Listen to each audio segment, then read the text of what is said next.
Chapter 1. The Night Tokyo Burned. March 10, 1945, 07 hours, Tokyo Bay, Japan. Through the darkness over Tokyo Bay, Staff Sergeant Chester Marshall adjusted his grip on the controls of his B-29 Superfortress as 278 other bombers formed the largest low-level raid in aviation history. Below them, 8 million people slept in a city built of wood and paper, unaware they were about to witness the single deadliest air attack of World War II, more lethal than Hiroshima and Nagasaki combined. Marshall's bomber, part of the 29 Bomber Command's radical new strategy, carried no defensive armament. General Curtis LeMay had stripped the guns and gunners to pack maximum incendiary payload, 6 tons of M69 cluster bombs filled with napalm gel that would transform Tokyo into a furnace reaching 1800 degrees Fahrenheit. The mathematical brutality was deliberate. 1,765 tons of firebombs dropped on the most densely populated area on Earth. What happened in the next 6 hours redefined the nature of warfare and shattered Japanese belief in ultimate victory. The firestorm that engulfed Tokyo's Shitamachi district created winds of 60 tasus mph, boiled the Sumida River, and left 100,000 dead, more casualties than any single military action in human history. By dawn, 16 square miles of the world's largest city had been reduced to ash and twisted metal. This wasn't precision bombing. It was area destruction on an industrial scale that even German cities hadn't experienced. LeMay's gamble proved that American air power could systematically erase Japanese urban centers faster than they could be defended or rebuilt. The psychological impact was immediate. If Tokyo could burn in one night, no Japanese city was safe. The transformation began months earlier, when American strategists abandoned the illusion of precision daylight bombing over Japan. High-altitude attacks from 30,000 feet achieved minimal accuracy against industrial targets due to jet stream winds exceeding 200 mph. B-29s, designed as precision instruments, were failing in their primary mission despite costing more than the Manhattan Project. If you're fascinated by these incredible stories of World War II strategy and technology, smash that like button and subscribe to our channel. We bring you the most shocking historical facts that changed the course of history. Hit the notification bell so you never miss our latest deep dives into the battles and decisions that shaped our world. Lieutenant Colonel James Garcia, a B-29 navigator with the 73rd Bomb Wing, described the strategic frustration in his post-mission reports. "We were flying the most advanced bomber ever built against targets we couldn't hit accurately. Weather, altitude, and wind made precision impossible. Our bombing effectiveness was approaching zero while our losses mounted steadily." The catalyst for change came from an unlikely source: British experience over Germany. Air Marshal Arthur Harris had proven that area bombing could achieve strategic results impossible through precision attacks. When LeMay assumed command of the European Bomber Command in January 1945, he brought this lesson to the Pacific, adapting European tactics to Japanese vulnerabilities. Japanese cities were fundamentally different from German targets. While German industrial centers featured concrete and steel construction, Japanese urban areas consisted largely of traditional wooden buildings with paper screens. Intelligence estimates suggested that successful incendiary attacks could achieve casualty rates and destruction levels impossible in Europe. The M69 incendiary cluster bomb represented American industrial ingenuity applied to maximum destruction. Each cluster contained 38 individual bomblets filled with napalm gel that scattered over wide areas and burned for up to 10 minutes at temperatures exceeding 1,000 degrees. Unlike high-explosive bombs that created craters, incendiaries ignited everything flammable within their dispersal pattern. On the night of March 9 to 10, Marshall's bomber approached Tokyo at 5,000 feet, an altitude considered suicidal for daylight operations, but chosen to maximize bombing accuracy and payload delivery. Japanese anti-aircraft defenses, designed for high-altitude interceptors, proved largely ineffective against the low-flying armada. Night fighters struggled to coordinate attacks against the massive formation streaming over the city for 3 continuous hours. The strategic gamble paid immediate dividends. Post-strike reconnaissance revealed destruction exceeding all previous estimates.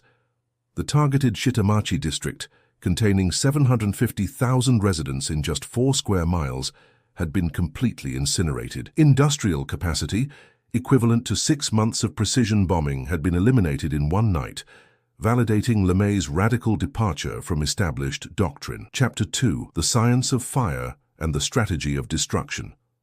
The transformation of American bombing strategy began not in the Pacific, but in the laboratories of Harvard University and the proving grounds of Dugway, Utah, where scientists and engineers collaborated to perfect the science of urban destruction. The Chemical Warfare Service, led by Dr. Louis Fieser, developed napalm, a gel compound that adhered to surfaces and burned at sustained temperatures capable of incinerating entire city blocks. Dr. Fieser's breakthrough came from mixing polystyrene with gasoline to create a jellied substance that stuck to targets and resisted extinguishing. Unlike conventional incendiaries that burned quickly and could be smothered, napalm created fires that spread rapidly and generated temperatures hot enough to melt metal. Testing at Dugway proved that properly placed incendiary clusters could create self-sustaining firestorms across wide urban areas. The Japanese test village at Dugway represented meticulous scientific preparation for mass destruction.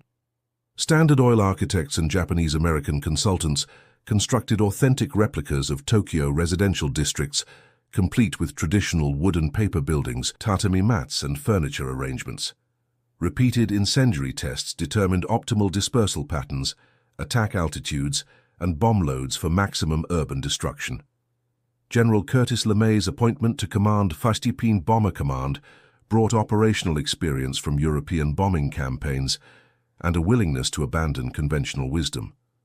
LeMay had witnessed the limitations of precision bombing over Germany, where cloud cover, weather, and enemy defenses frequently prevented accurate target engagement. His European experience convinced him that area bombing could achieve strategic objectives impossible through precision attacks. The decision to strip defensive armament from B-29s represented calculated risk-taking that horrified traditional airpower advocates.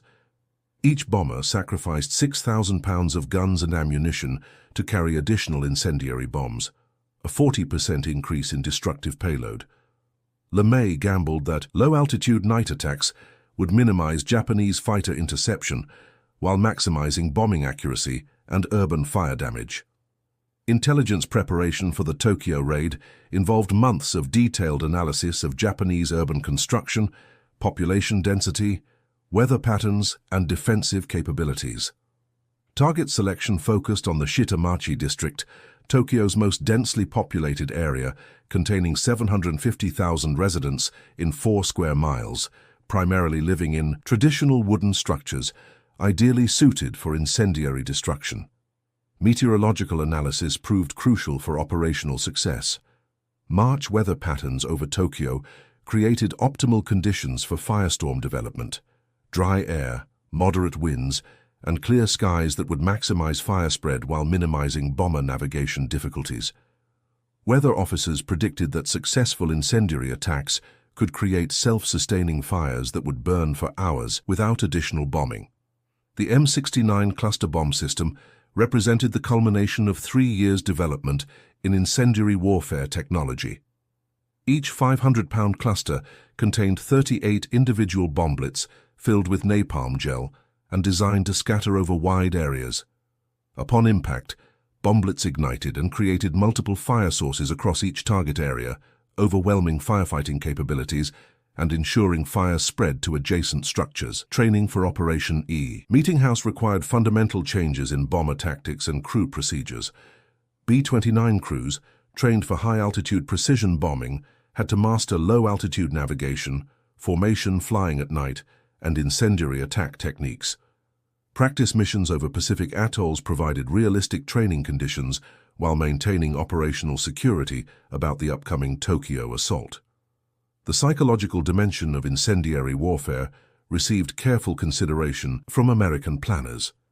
Intelligence assessments suggested that massive urban destruction would demoralize Japanese civilian populations and force government leaders to reconsider continuation of the war. The shock value of destroying major cities in single attacks might achieve strategic objectives impossible, Through prolonged conventional bombing campaigns, American industrial capacity made the incendiary campaign technically feasible on a scale impossible for other nations.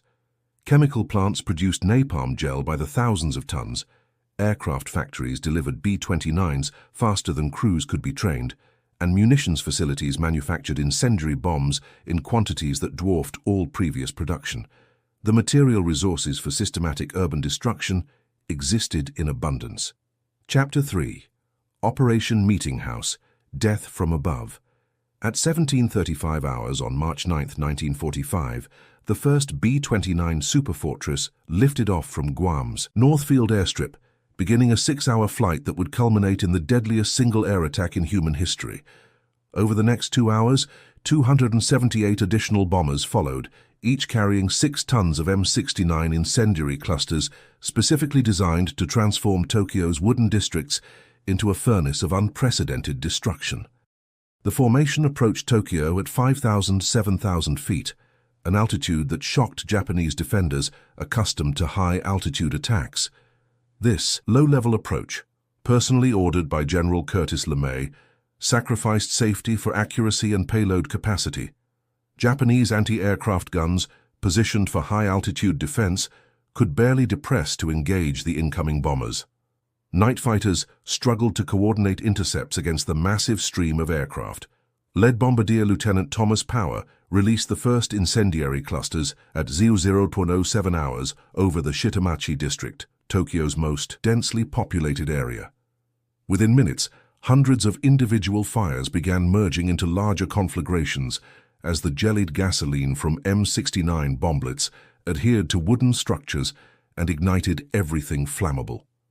The systematic pattern bombing, designed through months of scientific analysis, achieved maximum fire spread and minimum escape routes for civilians below. The firestorm developed according to scientific predictions, but exceeded even the most optimistic destruction estimates.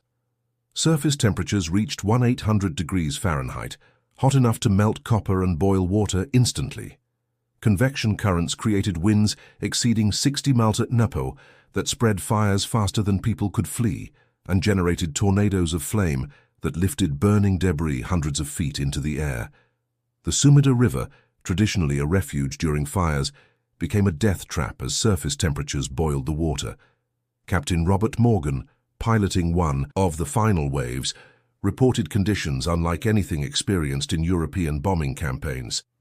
The entire city was a furnace visible from 50 miles away. Smoke columns rose to 20,000 feet, and the thermal updrafts were so violent they lifted our bomber 600 feet in seconds. The smell of burning wood and worse penetrated our sealed cabins. Below us was hell on earth. Japanese defensive response proved completely inadequate against the scale and intensity of the attack. The Tokyo Fire Department, designed for conventional fires, possessed neither equipment nor training for firestorm suppression. Police and military units found themselves fighting for survival rather than organizing civilian evacuation or defense. Communication systems failed as telephone lines melted and radio equipment was destroyed by heat and smoke. The systematic nature of the bombing pattern prevented effective firefighting or escape. American planners had divided the target area into zones, with bombers attacking in sequence, to create overlapping fire patterns that blocked escape routes and overwhelmed firefighting capabilities. The attack continued for 3 hours, with bombers arriving in steady streams that maintained constant fire development across the entire target zone. Weather conditions proved optimal for maximum destruction. Dry air and moderate winds spread fires rapidly, while clear skies enabled accurate bombing throughout the night. The absence of rain or heavy humidity meant that fires, once established, burned with maximum intensity until all combustible materials were consumed. Natural fire breaks like parks and wide streets proved insufficient barriers against the wind-driven firestorm. Industrial targets within the fire zone suffered complete destruction that exceeded months of precision bombing results. The Nakajima aircraft engine plant, Mitsubishi Heavy Industries facilities, and dozens of smaller factories producing military equipment vanished in the flames. Transportation infrastructure, including rail yards, bridges, and port facilities, sustained damage that would require years to repair. The human cost became apparent as dawn revealed the extent of destruction. Refugee streams fleeing the fire zone numbered in the hundreds of thousands, many carrying belongings that had caught fire during their escape. Medical facilities, already overwhelmed by conventional bombing casualties, proved completely inadequate for treating burns, smoke inhalation, and trauma on the scale created by the firestorm. By 06 hours on March 10th, the last B-29s were departing Japanese airspace, leaving behind 16 square miles of Tokyo, reduced to ash and rubble. Post-strike reconnaissance revealed destruction so complete that entire neighborhoods had vanished, leaving only the occasional concrete foundation or steel frame as evidence of previous habitation. The attack had achieved in one night what months of precision bombing had failed to accomplish. Statistical analysis of Operation Meetinghouse revealed results that redefined strategic bombing effectiveness. 1,865 tons of incendiary bombs had destroyed 171 buildings, a destruction-to-tonnage ratio exceeding all previous bombing campaigns. The casualty rate of 100,000 dead in 6 hours represented the highest single-day military action toll in human history, surpassing both atomic bomb attacks combined. Chapter 4. Voices from the Inferno, Survivors and the Human Cost. Katsumoto Saotome was 15 years old when he witnessed his neighborhood transform into hell on Earth. Decades later, his testimony provides harrowing insight into the human experience of surviving history's deadliest air raid. The sky rained fire that stuck to everything it touched. People became living torches, their clothes and hair igniting instantly. I watched my neighbor, Mrs. Yamada, running with her baby, both of them burning. The smell of burning human flesh mixed with wood smoke. It's a smell you never forget. Saotome's family lived in a traditional wooden house in Honjo Ward, directly in the path of the American firebombing. His detailed account, recorded for the Tokyo Air Raid and War Damages Research Association, describes the systematic nature of the attack. The bombers came in waves, each dropping fires in a different pattern. It wasn't random destruction, it was planned. They created walls of fire that trapped people in burning neighborhoods with no escape routes. Haruyo Nihei, a 22-year-old factory worker, survived by jumping into the Sumida River despite its increasingly dangerous conditions. Her memoir, published in 1971, captures the impossible choices facing Tokyo residents. The river was our only escape, but the water was getting hot from the fires along the banks. People were jumping in and screaming as the water burned them. Some died from the heat, others drowned when the crowds panicked. I stayed submerged for hours, coming up only for air, watching the city burn above me. The official casualty figures, compiled by Japanese authorities and confirmed by U.S. Strategic Bombing Survey investigations, reveal the unprecedented scale of human loss. 100,000 people died in 6 hours, a death rate of 277 people per minute. Another 125,000 suffered burns and injuries requiring medical treatment that the destroyed medical system couldn't provide. 1 million people lost their homes, creating a refugee crisis that overwhelmed relief capabilities. Dr. Shichiro Kuroki, head of Tokyo Imperial University's emergency medical response, documented the medical catastrophe in his classified report to the Japanese government. Burns covering 30% or more of the body were universally fatal due to lack of treatment facilities. We had no antibiotics, no plasma, no burn units adequate for this scale of casualties. Most victims died not from the initial fires, but from untreated injuries in the days following the attack. The psychological trauma extended far beyond physical casualties. Michiko Kiyooka, a teacher who lost her entire family, described the lasting mental impact in interviews conducted by American occupation forces. Children who survived stopped speaking for months. Adults wandered the ruins looking for family members who had been incinerated. The living envied the dead. We had believed Japan was protected by divine wind. How could this happen to us? Statistical analysis by the U.S. Strategic Bombing Survey revealed destruction metrics that shocked even American planners. The raid destroyed 267,171 buildings across 16 square miles, equivalent to eliminating a major city in a single night. Population density in the target area was 750,000 people per 4 square miles, making it the most densely populated area ever subjected to aerial bombardment.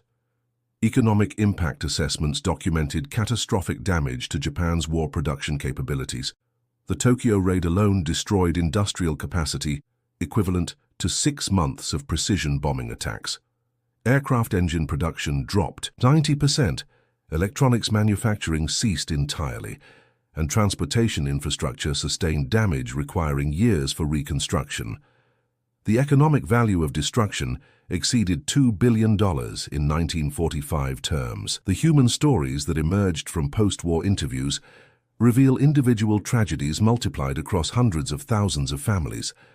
Setsuko Iwama lost her husband and 3 children in the fires, but survived by following a stream of refugees toward less densely packed areas.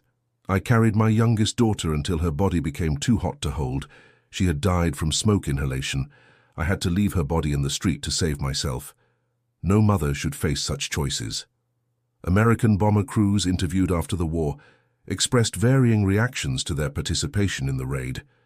Tail gunner Sergeant Robert Capp wrote in his memoir, "We knew we were killing civilians, but we believed it would end the war faster. Seeing Tokyo burn from above was terrifying and awe-inspiring. We had created something that seemed beyond human scale, a city-sized furnace that burned for days." The broader impact on Japanese morale became apparent through intelligence intercepts and prisoner interrogations. Japanese military commanders reported widespread civilian demoralization and increasing questions about government assurances of ultimate victory. If Tokyo could be destroyed in one night, what hope existed for smaller cities? The psychological foundation of Japanese resistance began cracking under the weight of urban destruction. International observers documented the raid's impact on global warfare concepts. Swiss diplomat Rudolf Bindschedler, stationed in Tokyo, reported to his government, "This attack represents a new form of warfare that obliterates the distinction between military and civilian targets. The systematic burning of residential areas constitutes unprecedented urban destruction that challenges accepted concepts of proportionality in warfare." Chapter 5. Ashes of Empire. The Legacy of Fire. The final accounting of Operation Meetinghouse and the subsequent incendiary campaign reveals numbers that fundamentally altered the trajectory of World War II and established precedents for strategic bombing that resonate through modern warfare. Between March and August 1945, American B-29s conducting similar raids destroyed 66 Japanese cities, left 8.5 million people homeless, and eliminated 40% of Japan's urban areas, creating a humanitarian crisis that exceeded even the devastation of Germany's bombed cities. The strategic success of area incendiary bombing validated Curtis LeMay's radical departure from precision doctrine and influenced American air power employment for decades. Unlike precision attacks that required perfect weather and navigation, incendiary raids achieved consistent results regardless of conditions. The psychological impact of losing entire cities in single nights proved as devastating as the physical destruction, systematically eroding Japanese will to continue fighting. Post-war analysis by the U.S. Strategic Bombing Survey concluded that the incendiary campaign accomplished strategic objectives that precision bombing had failed to achieve. Industrial production dropped 75% between March and August 1945, transportation systems collapsed under sustained attack, and civilian morale deteriorated to levels that threatened social stability. The survey's classified findings suggested that Japan might have surrendered without invasion or atomic weapons if the incendiary campaign had continued. The human cost statistics compiled by both American and Japanese sources reveal the unprecedented scale of civilian casualties from strategic bombing. The Tokyo raid alone killed more people than either atomic bomb attack, while the combined incendiary campaign caused over 400,000 civilian deaths, more than all British civilian casualties throughout the entire war. These numbers forced post-war reconsideration of proportionality and civilian protection in warfare. The technological legacy of incendiary warfare extended far beyond World War II, influencing everything from napalm development in Vietnam to modern precision-guided munitions designed to achieve similar effects with smaller weapons. The scientific approach to urban destruction, pioneered at Dugway and perfected over Japan, established methodologies for calculating civilian vulnerability that informed Cold War targeting doctrine and nuclear strategy. Dr. Louis Fieser, the Harvard chemist who developed napalm, later expressed profound ambivalence about his creation's impact. In his 1982 memoir, he wrote, "We solved the technical problem of creating sustained fires in urban areas, but we never fully considered the human implications. The efficiency of our weapons in destroying cities was matched by their efficiency in killing civilians. Science had created tools for unprecedented destruction." The moral and ethical questions raised by area bombing continue to influence military doctrine and international law. The Geneva Convention's provisions on civilian protection, developed after World War II, directly addressed lessons learned from strategic bombing campaigns. The legal distinction between military necessity and proportionality in targeting emerged from analysis of incendiary raids and their disproportionate civilian impact. Japanese survivors like Katsumoto Saotome spent decades advocating for recognition of civilian suffering and the development of international humanitarian law. Their testimonies, collected by peace organizations and academic institutions, provided crucial evidence for understanding the human costs of strategic bombing. These accounts influenced post-war Japanese pacifism and contributed to global movements for civilian protection in warfare. The economic reconstruction of Japan required American assistance on a scale comparable to the Marshall Plan in Europe. The destroyed cities needed complete rebuilding, refugee populations required resettlement, and industrial capacity demanded reconstruction from fundamentals. The cost of repairing firebombing damage contributed to American decisions about post-war occupation policies and economic assistance programs. Military historians continue debating whether the incendiary campaign shortened the war or constituted unnecessary civilian targeting. Supporters argue that urban destruction convinced Japanese leaders that continued resistance was futile, while critics contend that Japan was already near surrender, and the bombing represented disproportionate force against civilian populations. These debates inform modern discussions about civilian targeting and strategic effectiveness. The psychological impact on American aircrew who conducted incendiary raids produced lasting trauma that only became recognized decades later. Many bomber personnel suffered what would now be diagnosed as post-traumatic stress disorder from participating in mass civilian casualties. Veterans organizations eventually acknowledged that strategic bombing crews experienced psychological wounds comparable to ground combat veterans. The strategic precedent established by successful area bombing influenced Cold War nuclear doctrine and targeting philosophy. The demonstrated effectiveness of destroying urban areas to achieve strategic objectives informed nuclear targeting plans that prioritized civilian industrial centers over purely military installations. The connection between conventional incendiary bombing and nuclear strategy shaped superpower confrontation for decades. As the last B-29 returned to base on March 10, 1945, American strategic bombing had crossed a threshold from which there was no return. The successful destruction of Tokyo in a single night proved that industrial nations could systematically eliminate enemy cities if they possessed sufficient air power and appropriate weapons. Technology had advanced to the point where urban populations could be targeted as effectively as military installations, fundamentally altering the nature of warfare and raising moral questions that persist today. The ashes of Tokyo bore witness to humanity's capacity for unprecedented destruction, achieved through scientific planning and industrial might. The raid's success made atomic weapons seem almost redundant.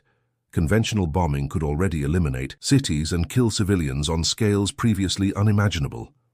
The fire that consumed Tokyo illuminated a new era of warfare, where technology could amplify human destructiveness beyond all historical precedent.